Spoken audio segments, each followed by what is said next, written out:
नमस्कार, मैं हूं एस.आर. गोखले। स्वागत है आपका मेरे चैनल पर। इस वीडियो में हम देखेंगे कि निर्विचार अवस्था को हमें कैसे प्राप्त करना है मेडिटेशन के दौरान। तो निर्विचार अवस्था को प्राप्त किया जा सकता है, ऐसा वो क्षण आता है जिसमें आप निर्विचार हो जाते हैं, लेकिन यह टेक्निक है, इसको हम इस वीडियो में आगे विस्तृत जानेंगे। सर्वप्रथम हम बात करते हैं कि मेडिटेशन क्या है, कैसे करना चाहिए और कब करना चाहिए। तो मेडिटेशन वास्तव में हमें अंदर की ओर देखना होता है, अपने ही अंदर की ओर अपनी स्थिति को जांचना होता है कि वर्तमान में हमारी स्थिति क्या है, हमारी जो नाड़ियां हैं उनकी स्थिति क्या है, उन पे जो चक्र है उनकी स्थिति क्या है। तो इसके लिए तो सर्वप्रथम आपको आत्म साक्षात्कार को प्राप्त करना होगा। जब आप एक बार आत्म साक्षात्कार को प्राप्त कर लेते हैं तब आप नाड़ियों एवं चक्रों की स्थिति से भलीभांति परिचित हो जाते हैं।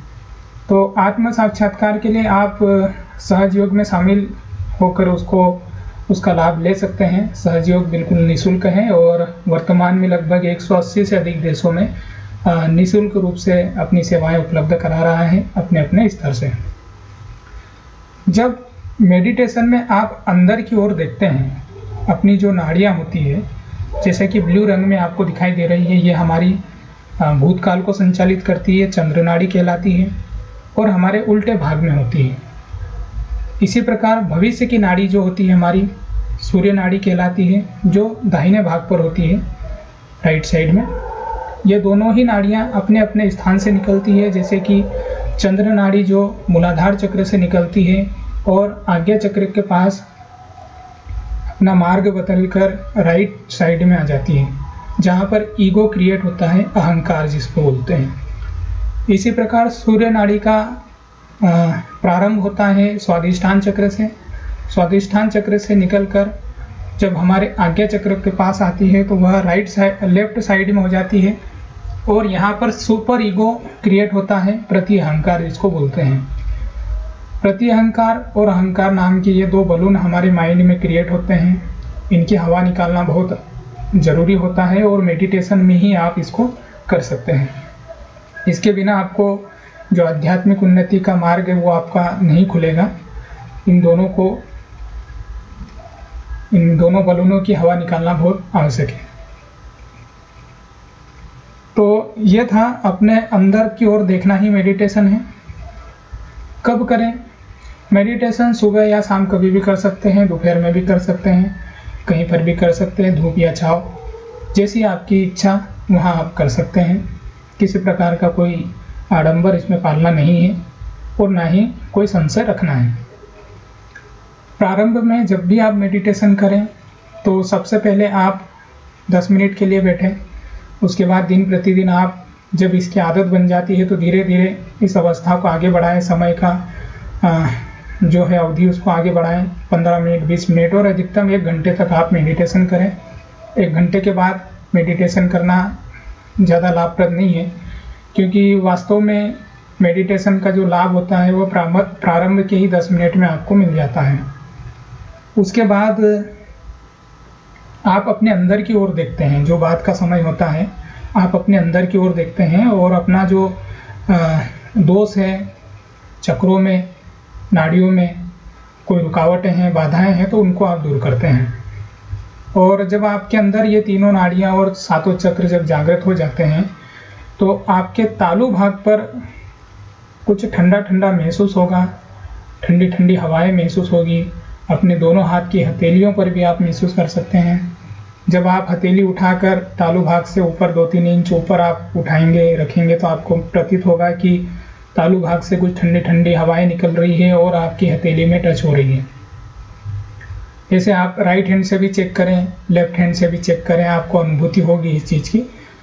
यह वास्तव में ब्रह्म चैतन्य कहलाता है।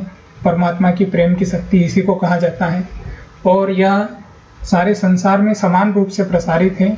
इसको सिर्फ आपको पहचानना होता है और इस ब्रह्म चैतन्य का उपयोग आप दिन प्रतिदिन के कार्यों में भी कर सकते हैं। जैसे मान लो आपने कोई योजना बनाई है तो उसको क्रियान्वित करने के लिए सही समय का चयन आप इसके ब्रह्म चैतन्य के माध्यम से कर सकते हैं। आप पूछ सकते हैं ब्रह्म चैतन्य के माध्यम से कि इस कार्य को किया जाए या नहीं किया जाए। ये आपको पता चल जाता है। कैसे पता चलेगा ये मैं और कभी वीडियो में आपको बताऊंगा। अब जब आप इस अवस्था में आ जाते हैं तो निर्विचार अवस्था को देखो कैसे प्राप्त करेंगे, हम वो देख लेते हैं। तो निर्विचार अवस्था में जो भी विचार आते हैं वास्तव में उन विचारों पर कोई प्रतिक्रिया नहीं करना ही निर्विचार अवस्था है। विचार तो एक जीवंत क्रिया है, आएगा और जाएगा, वो कभी नहीं रुकने वाला।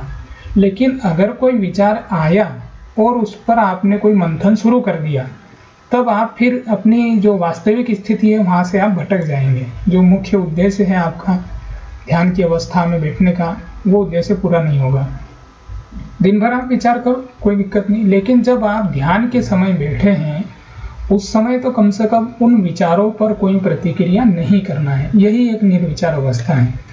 मान लीजिए अगर आप खड़े हैं और कोई व्यक्ति आपके सामने से निकल रहा है तो आप उसे जाने दीजिए, आया है उसे जाने दीजिए, उसको रोक कर उससे सलाह मशवरा नहीं करना है। यही इसी प्रकार से कोई विचार आया तो उसे जाना दो, कोई उस पर मंथन ना करो। जब इस अवस्था को आप प्राप्त कर लेते हैं तब जैसे मैंने एक वीडियो बताया उसमें अपनी नाड़ियों एवं चक्रों का ज्ञान जब आपको हो जाता है आत्म साक्षात्कार के बाद, तब आप इस निर्विचार अवस्था में उस ब्रह्म चैतन्य को प्राप्त करते हैं। और ब्रह्म चैतन्य जब जागृत होता है तो उसमें जो कि एक हमारी कुंडलिनी शक्ति होती है, मूलाधार और स्वादिष्ठान चक्र के बीच आप देख सकते हैं त्रिकोणाकार अस्थि में बैठी हुई है। कुंडलिनी शक्ति जागृत होकर ऊपर की ओर उठती है, सभी चक्रों को क्रियान्वित करती है और अंत में हमारे सहस्त्रार चक्र से बाहर निकलती है, यानी कि ब्रह्म रंध्र का भेदन करके बाहर आ जाती है और हमारे चारों तरफ एक सुरक्षा आवरण बना देती है।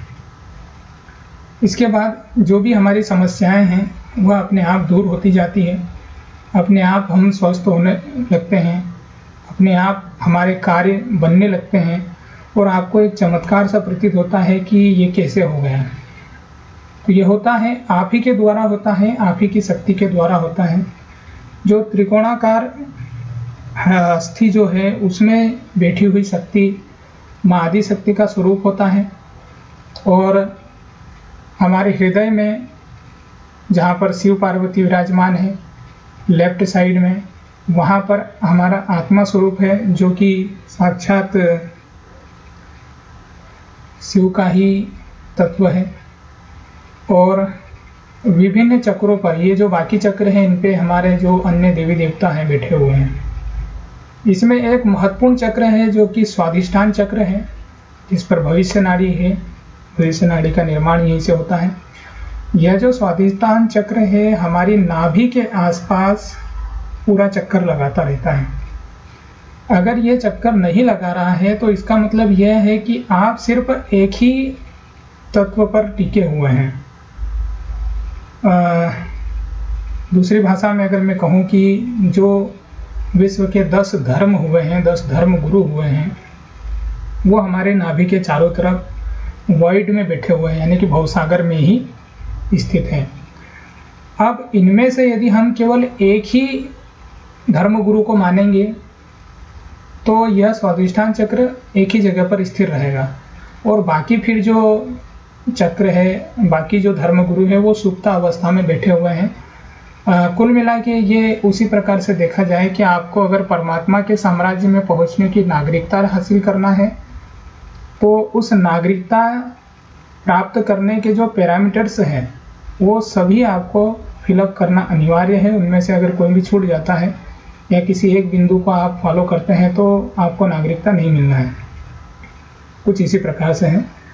तो यहाँ पर 10 धर्म गुरु जो हमारे हुए हैं इनमें सर्वप्रथम स्थान आता है राजा जनक का, और उसके बाद मोजेस है, जुराथुस्त्र है, इब्राहिम है, मोहम्मद साहब है, गुरु नानक है और अंतिम जो हमारे शिरडी के साई हैं, साईनाथ है, वो आते हैं।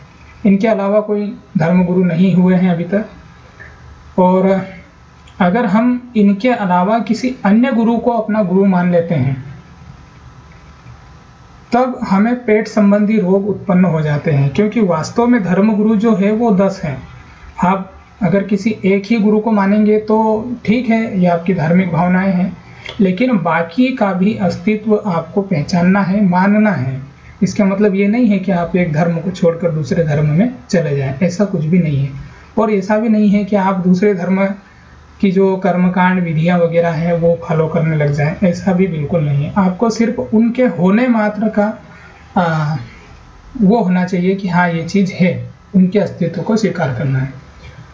जब ये सारी चीज़ें क्रियान्वित होती हैं तब आपका ये स्वाधिष्ठान चक्र भवसागर को क्रियान्वित करता है, और भवसागर में जब ये पूरा चक्कर लगा लेता है हमारा स्वाधिष्ठान चक्र, तब आप में गुरु तत्व की जागृति हो जाती है। मतलब आप स्वयं के गुरु बन जाते हैं।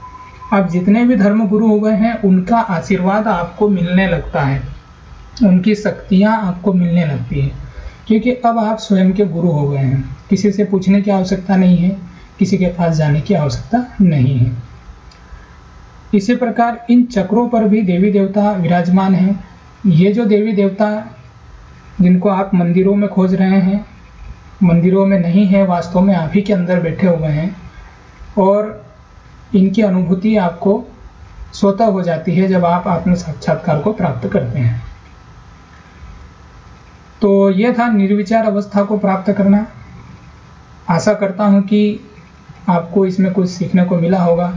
फिर भी यदि कोई शंका है तो आप कभी भी मुझसे मिल सकते हैं। मेरा कॉन्टैक्ट नंबर है, मुझसे संपर्क कर सकते हैं। जो जान पहचान वाले हैं वो तो कभी भी मुझसे सलाह मशवरा कर सकते हैं और इसमें और अधिक जानकारी गहराई से प्राप्त कर सकते हैं। Thank you for watching.